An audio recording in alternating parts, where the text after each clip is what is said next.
ایسے ہی اسباب بنا دے گا۔ تو برادران محترم، یہ قربانی کا جذبہ ہے، اس پیشن، اس ڈیووشن اور اس ایمانی قوت کے ساتھ قربانی کرنی ہے۔ اس کے بعد ظاہر بات ہے، گئے گزرے دور کے ساتھ مختلف مسائل بھی انسان کے سامنے آتے رہتے ہیں۔ پہلی بات تو یہ ہے کہ اگر ایک گھرانہ ہے، گھرانے کا ایک کفیل ہے، تو سارے گھرانے کی طرف سے ایک ہی قربانی ہوگی اور وہ جائز ہو جائے گی۔ لیکن ایک گھرانہ نہیں ہے، ایک گھرانے میں مختلف گھرانے ہیں، بیٹا الگ ہے، بیٹی الگ ہے، رشتہ دار الگ ہیں۔ اگر وہ طاقت رکھتے ہیں، دیکھیں قربانی کرنے کے لیے صاحب نصاب ہونا لازمی ہے۔ ایسا نہ ہو کہ قربانی کر لیں اور 6 مہینے تک قرضہ اتارتے رہیں، یہ 6 مہینے تک مشکل رہے ہیں۔ اللہ تعالیٰ نے ہمیشہ یاد رکھیں، یہی تو دین اسلام کی شان ہے کہ اللہ اور اس کے رسول نے ہمیں تنگی کی طرف نہیں دھکیلا۔ اگر آپ کا ہاتھ کھلا ہے، آپ ایزیلی، آسانی سے قربانی کر سکتے ہیں، اللہ کی بارگاہ میں قربانی دیں۔ نہیں تو اللہ کی بارگاہ میں یہ عرضی پیش کر دے کہ یا اللہ مجھے توفیق دے، اگلے سال میں قربانی کروں۔ ایک تو یہ بات ہے، چونکہ حضور علیہ الصلوۃ والسلام نے واضح طور پر فرما دیا ہے کہ جو تم میں سے قربانی کی طاقت رکھتا ہو اور قربانی نہ کرے، وہ ہماری عیدگاہ کی طرف بھی نہ آئے۔ اس کا عید پڑھنے کا بھی کوئی فائدہ نہیں، عید پڑھنے کا بھی کوئی فائدہ نہیں، گھر میں بیٹھا رہے۔ یہ وہ جو طاقت رکھتا ہے، طاقت رکھتا ہے، اس کے لیے اللہ اکبر۔ اور اگلی بات یہ ہے کہ اللہ رب العزت جو ہے وہ اتنی کرم نوازی والا ہے، اتنی شان والا ہے کہ خلوص کے ساتھ آپ قربانی کریں گے، اللہ تعالیٰ اس قربانی کو قبول فرما لے گا۔ اور اس کے بعد دیکھیں، جانور کی جو خاصیت ہے کہ ظاہری طور پر جانور اچھا ہو اور وہ خوبصورت جانور ہو، جو احادیث نبی صلی اللہ علیہ وسلم میں آیا ہے کہ بھیڑ بکری وغیرہ 1 سال پورا اس کا مکمل ہو، تکڑا جانور ہو، گائے وغیرہ 2 سال، اونٹ 5 سال، یہ یعنی کم از کم عمر ہے، یہ عمر ہو۔ نہیں تو ایسا معاملہ بھی ہوا ہے کہ آقا علیہ الصلوۃ والسلام کی بارگاہ میں ایک صحابی آئے، ان کے پاس ایک دمبا تھا جس کی عمر 8 ماہ تھی، لیکن دکھنے میں بہت زیادہ تر و تازہ تھا۔ فرمایا یا رسول اللہ اور نہیں، فرمایا اس کی قربانی پیش کر دو۔ لیکن جو شرائط ہیں وہ شرائط ہیں۔ اس کے ساتھ اگلے مسائل میں یہ ہے کہ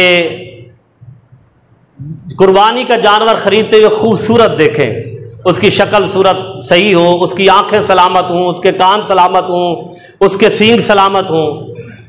ظاہری کسی قسم کا عیب، بولیے، ظاہری کسی قسم کا عیب نہیں ہوتے۔ ہم کبھی ٹوٹی ہوئی گاڑی خریدتے ہیں؟ بولیے نا۔ کبھی پھٹا ہوا کپڑا خریدتے ہیں؟ کبھی پھٹی ہوئی موچی کے بعد جائیں چلو یار نویں جتی نہیں لیندے، پرانی پا لئیے۔ ہم ان چیزوں کا کتنا خیال کرتے ہیں؟ تو جب رب کی بارگاہ میں قربانی کا وقت آئے تو ان ساری چیزوں کا خیال رکھنا ہمارے لیے لازمی ہے۔ جب ہم اپنے لیے کوئی پھٹی پرانی، کوئی بسیدہ چیز، کوئی عیب دار چیز، کوئی نقص والی چیز نہیں خریدتے، تو اللہ کی بارگاہ میں وہ چیز خریدیں جسے دیکھیں اور بندے کہیں کہ اچھا قربانی کا جانور ہے، اللہ فرمائے گا میں نے قبول فرما لیا۔ لیکن ہمیشہ یاد رکھیں، قربانی کا جانور آپ خرید کے لے آئے، اس کا خریدنے کے بعد قربانی کے لیے سینگ ٹوٹ گیا، آنکھ ضائع ہو گئی، دم کٹ گئی، کوئی بعد میں عیب لگتا ہے، اس کی قربانی جائز ہوتی ہے، پریشان ہونے کی ضرورت نہیں ہے۔ یہ ذہن میں رکھنا، خریدنے سے پہلے کوئی عیب نہیں ہونا چاہیے۔ خریدنے کے بعد آپ آئے، جانور گدک گیا، کوئی مسئلہ بن گیا، اس کو کوئی چوٹ لگ گئی، تو پریشان نہیں ہونا، کئی مسئلہ پوچھنے کہ جانے کی ضرورت نہیں، اس کی قربانی جائز ہے، اس کی قربانی بالکل جائز ہے۔ یہ مسائل جو دوستوں نے پوچھے تو میں نے کہا ذرا اس کو سارے جو ہے وہ مجمع کے سامنے یہ چیزیں بیان کر دیں۔ اس کے ساتھ عقیقہ اور قربانی یہ بھی آپ کر سکتے ہیں، یعنی اگر جانور بڑا ہے جس کے ساتھ اسے ہوتے ہیں، گائے ہے، بیل ہے، جو بھی ہے، تو اس میں آپ اگر عقیقے کا حصہ ڈالنا چاہیں، بچے کے 2 بچی کا 1، تو وہ بھی جائز ہے، قربانی کے جانور میں آپ ڈال سکتے ہیں۔ اللہ اکبر۔ اس کے ساتھ کوئی ایک ایسا مسئلہ بھی آیا کہ بعض اوقات جانور کو خوبصورت بنانے کے لیے کئی لوگ جو ہیں جو جانور پالتے ہیں ان کے سینگ جڑ سے نہیں اوپر سے کاٹ دیتے ہیں، وہ زخم بھی ختم ہو جاتا ہے، اس پر بال آ جاتے ہیں اور وہ ایسے لگتا ہے کہ اس کا سینگ نہیں ہے۔ اگر تو سینگ نیچے جڑ تک ٹوٹا ہے، دماغ تک جہاں سے سینگ، تو اس کی قربانی جائز نہیں ہے۔ لیکن اگر اوپر سے جہاں سے سر کی حد شروع ہو رہی ہے وہاں سے اگر کاٹ دیا گیا ہے اور اس کا زخم ختم ہو جائے تو فتاوی رضویہ، فتاوی شامی، سب فتاوی جات کے نزدیک ایسے جانور کی قربانی جو سینگ خوبصورت بنانے کے لیے اس کو جانور کو کاٹ دیا جاتا ہے اوپر سے، پھر اس کا زخم بھی ختم ہو جاتا ہے، بال بھی اگ جاتے ہیں، ایسے جانور کی قربانی لگ جاتی اور جائز ہے، چہ جائے کہ وہ نیچے تک نہ ٹوٹا ہوا ہو۔